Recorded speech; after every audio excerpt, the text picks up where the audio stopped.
Hey guys, sorry about the other video. I mean, I didn't realize that it died. The battery had gave out, and it was like in mid conversation. I didn't even know it, and I continued on like a fool. But I was gonna do a second part of that, but I said, you know what? Screw it. It's done. It's done. So what I'll do is I'll just add this as the fourth. But what I did was a lot of you guys asked me about the Prado, and this is what I have. Got the Prado right there. I don't know what these are. This is, I have no idea what that is, but there's some kind of marking on the bottom. These right here are actually in osprey poses, and I painted them up. They came unpainted, but they're actually osprey. They're the poses from the Osprey books. Right. What is this one? I don't know what this one is either. Kincaid Miniatures or something. Bill Maiden. I don't know. But these right here, these are Disler. And here's the 1st Foot Guards Battalion. 1st Foot Guards Battalion. And then we have French Imperial Guard, Young Guard, Triolets for Disler. And we have this is the Russian cavalry, Prussian, 6 Uhlans. That's a Disler, and this is French 1st Carabiniers for Disler. So those are Disler. Then we got over here, and we have Del Prados right here. These are Del Prados right here. This is the Front Legionnaire, French Foreign Legion, 1914. And we have Sergeant 6th Marine Regiment, USA, 1917. Then we have Polish Lancer, 1813, Del Prado. We have Chasseurs, 2nd Regiment, Del Prado. But yeah, that would be 1812. And we have the Adjutant British 54th Infantry, 1815, Del Prado. Napoleon, General Napoleon, Rivoli, 1797. The Iron Duke. We got the Duke of Wellington, 1812. And we have Officer French Guard Cavalry, 1809 to 1814. And we have the Eagle Bearer French Old Guard, 1811.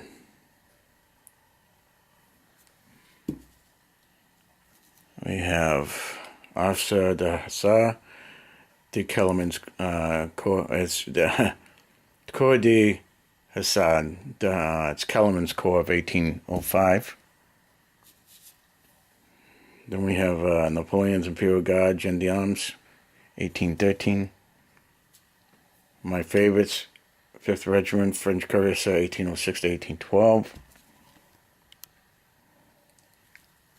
And we have Chevalier Lancer, Guard Imperial, France, 1812. So that right there, gentlemen and ladies, are my Del Prados and my Dislers. And Osprey, whatever they are. But if you look them up, you will see the poses in Napoleon's cavalry. And that's what they are. They're the French. They're the French cavalry. Though this one here, I believe, I'm not sure. I have to look them up again. But I know they're French. So, that's it, guys. Gary, I have enough Napoleonics, but thank you. Unless you got the box with the Land War, I am looking for that. I only found 2 boxes on eBay one was in Italy, and it's $20 for the box and then $15 for shipping. So it's $37. No, I'm sorry, $35. And that's way too much. I'm not going to pay $35 for an FX box of Landwehr, but that's all I need to complete my box sets. And then I have enough of these guys. I'm doing the same thing you're doing, Gary. Is I'm doing my Washington's Army down here with the Grenadiers, and I'm going to mix and match them. What I do have on order is the IMAX Battle for Mount Farmhouse Farm. So I have that going on, and that will complete what I want to do for the American Revolutionary War. So basically, what I'm doing is this, guys. When I was diagnosed with cancer a while ago, but I was misdiagnosed. I don't have cancer. But what ended up happening was I watched my buddy Jimmy die from cancer. We were both stationed at Camp Lejeune in the 70s and 80s, and they were dumping stuff in the water, and it gave a lot of guys cancer. Well, Jimmy just happened to be one of them. So within a year, he died. So I used to work with him, and we were contract security, and I was in charge of the northeast coast, so that was 1,300 personnel with vehicles and stuff like that. I was in charge of the armed division and the unarmed division. I had left the police department and went to work for them. Jimmy, one day we were sitting there, and he said he had a severe headache, so he took some aspirin. All of a sudden, he started bleeding out of his nose. Off to the hospital he went, and he was diagnosed with cancer. Within a year, he was dead. Last time I saw him, we taking him out of the office in a stretcher, going in the ambulance, and that was it. He was gone. 3 days later, he was dead. So somewhere along the line, they diagnosed me with cancer, and I sold all my stuff, most of it anyways, and I bought a Harley Davidson, and I started, enjoying life. It gave me a new respect on just how fragile life is. Like, I've seen a lot in my time, but when it's you, it's different. It really is. When it's someone else, it hurts you. You feel the pain. Sometimes it'll bring you to tears. But when it's you, it brings on a whole different take on what you're doing in your life. So when they called me back and said I didn't have cancer, I never lost that feeling. So I started buying everything I like, and that's what I do. I want to finish my book, and I got my wargaming table, I got everything done, got my house and this, so I'm putting it all together. But I'm also enjoying my life, outside of this. Right now it's raining. The old lady's coming out of work, so we'll see. But it's about enjoying life. It's about doing what you want, and being good to people, and and just taking care of yourself and taking care of the people you love, and making friends, and enjoying life.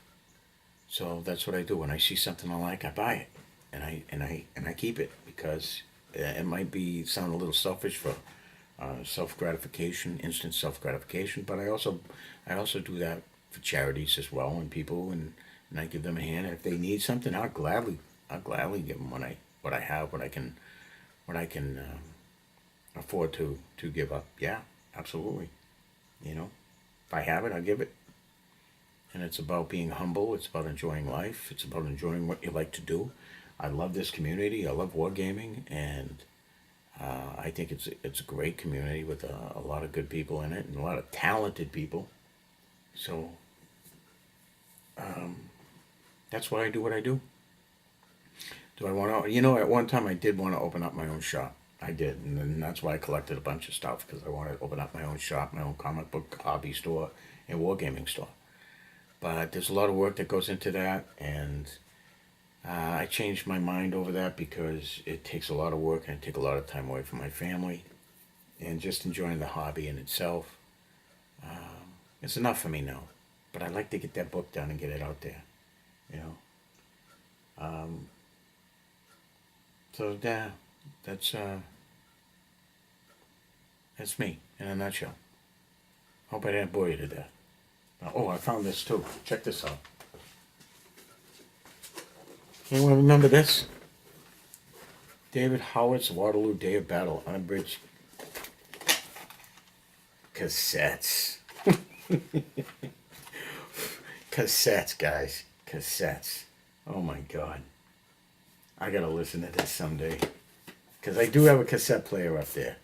Of course, gotta blow off the dust and stuff like that. But imagine that. Waterloo Day of Battle. We lived this epic battle shoulder to shoulder with young Private Clay.